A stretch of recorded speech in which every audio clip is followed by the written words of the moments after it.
आप सभी का स्वागत है जी। जैसा कि जो गरीब सवर्णों का जब फैसला आया तो मैंने कहा कि सुप्रीम कोर्ट के जजेस जातिवादी हैं, तो परसों के फैसले में वह बात फिर से स्थापित हो गई और ओबीसी का आरक्षण ख़त्म किया इन्होंने। जो ट्रिपल टेस्ट की शर्तें हैं, किस आधार पर वो शर्तें सुप्रीम कोर्ट जज ने लगाई, वो असंवैधानिक है। और जब एक तरफ तो पिछड़ों का जनगणना नहीं करने देते तो डाटा कहाँ से निकल के आएगा, उनका आर्थिक सामाजिक उनकी संख्या नहीं निकल के आएगी। तो ये तो कह सकते हैं कि बिना आधार के इस शर्त को लगाया। दूसरा, 50% की सीमा लांघनी नहीं चाहिए। हाल में सुप्रीम कोर्ट का जजमेंट गरीब सवर्णों के मामले में 50% की सीमा को तोड़ दिया है, तब क्यों लागू कर रहे हैं लोग?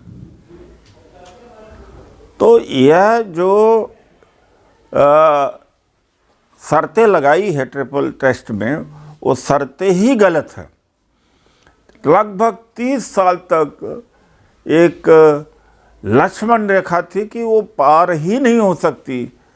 इंदिरा साहनी जजमेंट में, उसको मंडल जजमेंट भी कहते हैं कि 50% की सीमा क्रॉस नहीं हो सकती। 9 जजेज की बेंच का फैसला था वो। 5 जजेज की बेंच के फैसले ने पलट दिया पूरा देश, कुछ नहीं बोल रहा। बड़ी पीठ का फैसला छोटी पीठ पलट नहीं सकती, लेकिन चूंकि गरीब सवर्णों को आरक्षण देना था, इसलिए कोई सुगबुगाहट नहीं हुई। और संविधान में जो संविधान का तो आधार लिए ही नहीं था कि 50% से ज़्यादा आरक्षण होना चाहिए, और उस सीमा को तोड़ दिया। तो जब सवर्ण को आरक्षण देने बात आती है तो अपने तरफ से कानून बना देते हैं, और जो संविधान में नहीं है उसको भी एक कर देते हैं। अब जब दलितों को, पिछड़ों को आरक्षण देने की बात आती है तो कारण खोजते रहते हैं अड़ंगा लगाने का। और सवर्णों, गरीब सवर्णों के लिए क्या कोई स्टडी कराया इन्होंने? और 8 लाख की जो सीमा है, क्या गरीब सवर्ण है? 72,000 एक गरीब की औसत सालाना उसकी इनकम है, तो 8 लाख वाला जो गरीब सवर्ण गरीब है वो। इसमें बीजेपी की सरकार की चाल है। अब आयोग बना रहे हैं। क्यों आयोग अब बना रहे हैं? आयोग पहले बना देते आप। दिसंबर 2001 का फैसला है, एक साल पुराना फैसला है। महाराष्ट्र में और मध्य प्रदेश में ये समस्याएं झेली जा चुकी हैं, तो उसके हिसाब से आप पहला आयोग बना देते। अब आयोग बना रहे हैं, क्योंकि अगर विद्रोह न किया गया था, आवाज़ नहीं उठाई होती, तो बिना आरक्षण के निकाय का चुनाव हो जाता और पिछड़े वंचित हो जाते। दुर्भाग्य से पिछड़ा सोया हुआ है। लेकिन एक बात है कि समाजवादी पार्टी के नेता अखिलेश यादव ने उठाया है, कम से कम बाबा साहब का नाम लिया है, कम से कम यह भी कहा है कि अब पिछड़ों का आरक्षण ख़त्म कर रहे हैं, बाद में दलितों का करेंगे। और दलितों का जो गवर्नमेंट जॉब में था रिजर्वेशन, वो बैकडोर से ख़त्म कर दिया। ठेकेदारी प्रथा ले आकर के, डिपार्टमेंट को बेच करके, भर्तियां रोक करके, और तो अब तो लेटरल एंट्री से आईएएस बने हैं, डायरेक्टर बन रहे हैं। तो वह भी आरक्षण करीब करीब इन्होंने निपटा दिया। जो भारतीय जनता पार्टी मजबूत होकर के आई इस आधार पर कि मंडल जजमेंट गलत है। दुर्भाग्य है कि आज वही पिछड़ा वर्ग भारतीय जनता पार्टी का झंडा बरदार बना हुआ है। वही पिछड़ा वर्ग। पिछड़ा वर्ग में जातीय चेतना तो हो सकती है, जात को इकट्ठा करके एमपी एमएलए बनना, लेकिन सामाजिक चेतना का अभाव है। ये कितना बड़ा ऐतिहासिक ब्लंडर है या नासमझी है कि जिन्होंने विरोध किया उन्हीं के साथ ये खड़े हो गए। अभी भी चेत लें तो अच्छी बात है। धन्यवाद। क्या लगता है परिसंघ इस विषय पे कुछ काम करेगा? जरूर काम करेगा। हमने ही इसके ऊपर काम किया। 5 आरक्षण विरोधी आदेशों को वापिस कराया, फिर आपको लोकपाल बिल में आरक्षण कराया, निजी क्षेत्र में आरक्षण की मांग किया।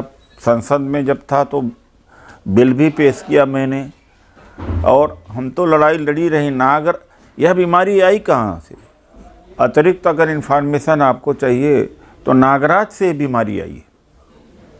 85वां संवैधानिक संशोधन 2001 में करा गया था, और कर्नाटक के गौड़ा बिरादरी के इंजीनियर्स, ज़्यादातर गौड़ा के ही लोग, उन्होंने हाई कोर्ट में चुनौती दे दी थी 85th अमेंडमेंट को। चूँकि कॉन्स्टिट्यूशनल अमेंडमेंट था तो सुनवाई वहाँ हो नहीं सकती, तो सुप्रीम कोर्ट में मामला आया। मुझे पता लगा उस समय के कानून मंत्री हंसराज भारद्वाज, सामाजिक मंत्री मीरा कुमार, डीओपीटी मिनिस्टर सुरेश पचौरी थे, मिला और निजी वकील करवाया सरकार से, और पैरवी 11 दिन बैठ करके किया, तब जाके 85th अमेंडमेंट बच गया। लेकिन उसमें शर्तें लगा दी, अगर मगर कर दिया कि प्रतिनिधित्व की कमी हो तब पदोन्नति में आरक्षण दिया जाए, दक्षता यानी रिजर्वेशन से कोई प्रतिकूल असर तो नहीं पड़ रहा है, और तीसरा पिछड़ापन की जांच हो। अरे भाई, शुरू का पिछड़ा है ही है। उस समय भी वही बीमारी यहाँ आई, वहाँ भी 3 शर्तें थे, 3 राइडर्स थे, यही 3 शर्तें यहाँ आई है। और वो लड़ाई केवल हम लोगों ने लड़ी, परिसंघ ने लड़ी थी। परिसंघ के अलावा किसी ने नहीं वो लड़ाई लड़ी थी। तो योगी आदित्यनाथ जब घिर गए कल, तब जल्दी में उन्होंने वो बनाया, आयोग बनाया।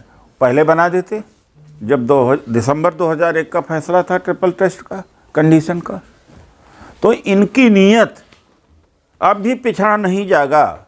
आप लोग तो जगाने के जगा रहे हैं, नहीं जागा तो दुर्भाग्य।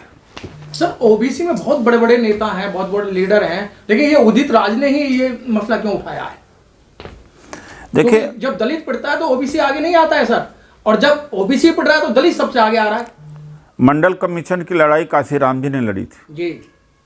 हमारा इतिहास ही है कि दलित है वो आदिवासियों के लिए लड़ता है और बैकवर्ड के लिए लड़ता है। हम लोग बाबा साहब के सिपाही हैं, हमें सामाजिक चेतना है, चेतना के तहत लड़ते हैं, ये लोग नहीं लड़ते हैं। दुर्भाग्य की बात। लेकिन सर, कोर्ट कह रहा है ट्रिपल टैक्स के लिए समय नहीं है, इस वजह से चुनाव कराने जरूरी है, समय निकल रहा चुनाव का। कोई ज़रूरी नहीं, सुप्रीम कोर्ट में चले जाए, गए हैं, टाइम ले लें।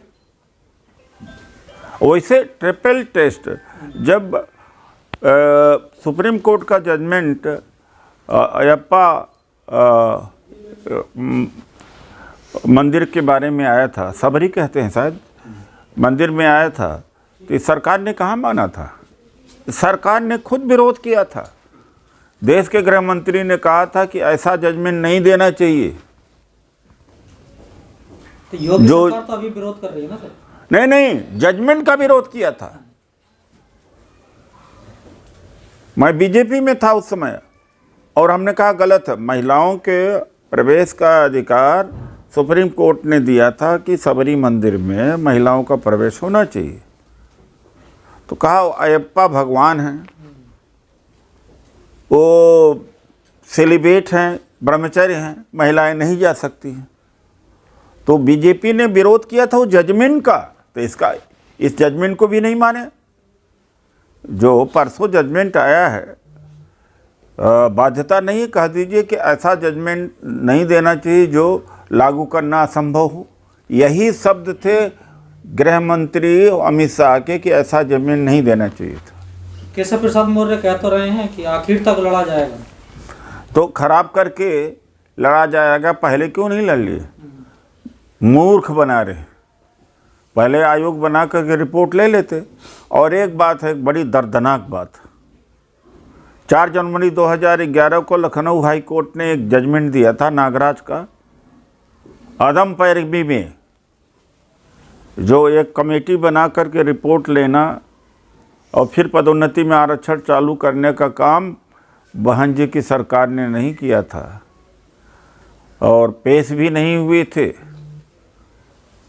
उस समय बल्कि बिहार की सरकार और राजस्थान की सरकार कर गई थी, जो गैर दलित सरकार थी, और उसका प्रतिकूल असर ये पड़ा कि लाखों लोगों का डिमोशन उत्तर प्रदेश में हुआ था। तो ये जो सरकार अब कर रही है, योगी सरकार, क्या सहानुभूति लेने के लिए कर रही है सब कुछ? दबाव में आके सहानुभूति, उन्होंने सोचा होगा कि इतना प्रतिक्रिया नहीं होगा, चुप्पे से चल जाएगा काम।